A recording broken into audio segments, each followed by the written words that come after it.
देखा कि वहाँ पे पेड़ लगा हुआ है जो झाड़ हो गया है, उसको थोड़ा साफ कर दिया जाए। तो 24 तारीख की सुबह हम और हमारे भतीजे 2 व्यक्ति गए थे सफाई करने के लिए, जिस पे हमारे गांव के मोहम्मद असलम साहब, मोहम्मद इम्तियाज़, मोहम्मद आफ्ताब आलम, मोहम्मद अफजल, पिता इन चारों के अली हुसैन हैं। इन चारों ने आके मारपीट की, हमारे साथ धमकी दी है बहुत कुछ का, यहीं काट के गाड़ दो, इसको घर नहीं बनाने देना है, इसको यहाँ बसने नहीं देना है, तरह तरह की बातें। बहुत से लोग जमा भी हो गए थे इस दौरान, अलग अलग तरीके से बयानबाजी लोग करने लगे, गाली भी दी है बहुत तरह के, जो कि ऑन वीडियो रिकॉर्ड भी है। वीडियो वहाँ के बगल पड़ोसी घर है जिनका कैमरा लगा हुआ है, उसके माध्यम से रिकॉर्ड है। और वो जब देखें हमारा सब हरकत वीडियो में रिकॉर्ड हो गया तो झूठा वीडियो बनाने की बहुत प्रयास किए, जिसे हम लोगों ने क्लियर नहीं होने दिया। तो आपका जमीन और वो आपके साथ मारपीट करने का क्या कारण है? कारण है ये कि वो एक पंचायत समिति है, एक सरकारी पद पे है, जो अपनी दबंगई को दिखाना चाहते हैं। ऑलरेडी पहले से ही गांव में अपनी दबंगई का दिखावा कर रखे हैं। किसी भी बात पे किसी को हाथ छोड़ देना, गरीब है, कोई परिवार है, इनका यही काम ही है। और ये 4 भाई में 3 भाई पद पे हैं। इनके जो एक भाई है वो सरकारी रजिस्ट्री ऑफिस में है और एक भाई अनुमंडल में है। अनुमंडल किस में ये हम नहीं कह सकते, लेकिन पकड़ी दयाल में ये रजिस्ट्री ऑफिस में इनका एक भाई है जो रजिस्ट्री का काम करते हैं। और इनका दबंगई चलता है इनके पोस्ट के ऊपर। इनके पद के खिलाफ, पद पे होने की वजह से इनके खिलाफ कोई कुछ नहीं बोलना चाहता है। सच्चाई तो हर कोई जानते हैं, लेकिन कोई सामने नहीं आना चाहता। तो अभी जो आपकी जमीन का जो समस्या है, तो ये जमीन आपके किनके नाम से है? ये अभी हमारी माँ के नाम से है, मुस्तकीना बेगम जी। और ये हमारे पिता के द्वारा रजिस्ट्री फिर से कराया गया था, जो कि हमारे पूर्वजों का जमीन है, जो हमारे परदादा अली अकबर के नाम से है। तो फिर वो आपकी जमीन, तो फिर किस हैसियत से आपकी जमीन पे वो अपना कब्जा जमाना जा रहे हैं? हैसियत ये है कि वो प्लानिंग करके हमें 1.5 साल पहले अपने छोटे भाई मोहम्मद आफ्ताब के द्वारा कॉल करवाए थे, जो कि हमें ऑफर दिए थे कि अगर आप अपना ज़मीन बेचना चाहते हो तो हमें दे सकते हो। हम लोगों ने साफ मना कर दिया था। उसके बाद ये अगस्त महीने 2023 में हमारे यहाँ जो बड़े फादर हैं उनके छोटे लड़के के मोबाइल पे भी संपर्क किया, जो रजिस्ट्री ऑफिस में मोहम्मद इम्तियाज़ काम करते हैं। उन्होंने ऑफर दिया इस दाम में हमें दे दो, लेकिन उन्होंने भी साफ मना कर दिया। इनकी नज़र शुरू से गिद्ध बनी हुई है कि इनको किसी भी तरह ये ज़मीन हमें लेना है। तो अभी जो आपके साथ जो मारपीट हुई है, तो इसकी आवेदन वरीय पदाधिकारी या एसपी महोदय, डीएसपी महोदय कहाँ दिए हैं? एसडीओ ऑफिस, एसडीओ कोर्ट के द्वारा, अनुमंडल के द्वारा मैंने थाना चकिया में जमा करवा दिया है, जो कि अभी तक हमारे से कोई प्रशासन संपर्क में नहीं आया है। प्रशासन से आप क्या मांग करते हैं? प्रशासन से ही मांग करते हैं कि हमारा सहयोग करे और जो सच्चाई है उसको देखे और हमें अपना काम करने दे, आज़ादी दें। जमीन का रीसेल वैल्यू जो होता है वो कितना जमीन का रीसेल वैल्यू है? रीसेल वैल्यू सरकारी का तो अलग ही होगा, लेकिन हमें 11 लाख तक का ऑफर दिया गया था, जो कि हम यहाँ नहीं रहते कंटिन्यू, इसलिए जो परफेक्ट वैल्यू है वो हम नहीं बता सकते।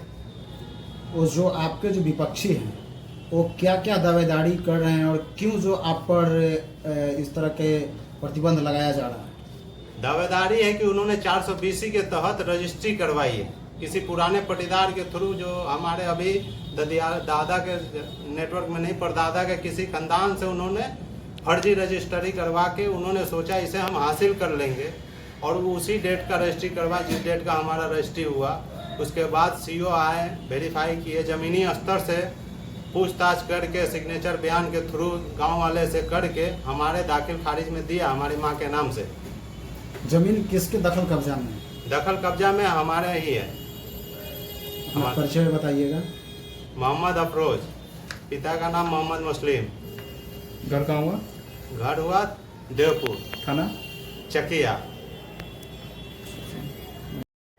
कड़ा सवाल है एक जी, जो कि आप अभी आपका जमीन का विवाद चल रहा है। इस विवाद में विपक्षी की तरफ से क्या क्या कुछ आपके साथ डिमांड किया गया है? 24 तारीख की घटना के बाद उन्होंने डिमांड रखा कि पहले हमसे आके बात करो, पर्सनली मिलो या पंच के थ्रू बात करो। तो हमने कहा कि ठीक है भैया, आप बड़े हैं, आपसे हम बात कर लेते हैं। जब हमने उन्होंने बात किया तो उन्होंने कहा कि हमको 5 लाख रुपए दे दो, नहीं तो हम नहीं छोड़ने जा रहे हैं। 5 लाख दे के तुम अपना काम करो, या हमसे रजिस्ट्री करवा लो, या पेपर हम बना देंगे पक्का।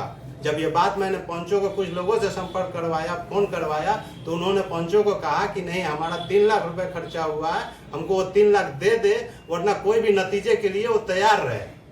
क्या नतीजे में क्या क्या नतीजे के लिए वो इस तरह के जो चेतावनी दे रहे हैं? नतीजा उनका दबंगई है, उनका पोस्ट है, वो कुछ भी कर सकते हैं, किसी हद तक भी जा सकते हैं। वो हमारे किसी भी फैमिली को कहीं ना कहीं गाड़ी चोट दे सकते हैं, नुकसान पहुंचा सकते हैं, जानलेवा नुकसान पहुंचा सकते हैं।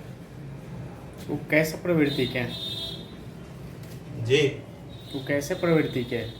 प्रवृत्ति उनका दबंगई है, पूरे चारों दिशा में उनका दबाव रखना चाहते हैं, अपने आप दबदबा बनाना रखना चाहते हैं, उनका दबदबा कहीं कम ना हो जाए। हमने तो 420 की है, ये अगर साबित हो जाएगा तो उनका दबदबा कम हो जाएगा, इस वजह से अपने दबदबा बनाए रखना चाहते हैं। जो विवाद हुआ था जमीन पे, उस विवाद का कुछ वीडियो फुटेज है क्या आपके पास? हाँ, वीडियो है। आप किस हाल में आपका परिवार और आप जिंदगी जी रहे हैं? पूरा भयभीत है परिवार हमारा, जो भी यहाँ ग्राम में हमारे बड़े फादर के फुल फैमिली एकदम भयभीत है। हमारे फादर जो अभी कलकत्ते में है, माँ है, वो लोग अलग भयभीत है। जो कि हम यहाँ आके काम करने की कोशिश की, हमारे मारपीट हुई, यहाँ तक कि लोग जान का दुश्मन भी बन जाए, सबको इस वजह से भयभीत है। सरकार से क्या मांग करते हैं? सरकार से यही मांग करते हैं कि हमारा जो चीज़ है हमें अपने आज़ादी के साथ हमें उस पर रहने का हक दिया जाए, हम रहें। दबंगई जो भी लोग हैं उन्हें उनको गलती की सज़ा दे, या जो भी करें पंचों थ्रू द्वारा जो भी हो, हम सभी से रिक्वेस्ट करते हैं। जो कि 2009 में हमारे फादर 3 भाई है, जो तीनों भाई का जब बंटवारा हुआ तो खुद ये मोहम्मद असलम साहब उस वक्त वार्ड के सदस्य थे, जो पंच में शामिल थे, जो कि पूरे डिटेल में पेपर के साथ है। उनका पेपर पे दस्तखत है इस पेपर पे कि हाँ, ये जमीन इनके हिस्से का है, वो जमीन इनके हिस्से का। बा पंच हर कोई हर पेपर पढ़े हुआ है, हर सच्चाई जानते हुए, जानबूझ के अपनी 420 करते हुए, दबंगई दिखाते हुए ये काम वो कर रहे हैं। तो क्या साबित करना चाहते हैं? तो साबित यही करना चाहते हैं कि अभी हम ही बड़े हैं इस गांव में, हमारे सिवा कोई और नहीं है, कोई आगे नहीं जा सकता, हमसे ऊंचा कोई नहीं हो सकता। वो सबको दबा के रखना चाहते हैं।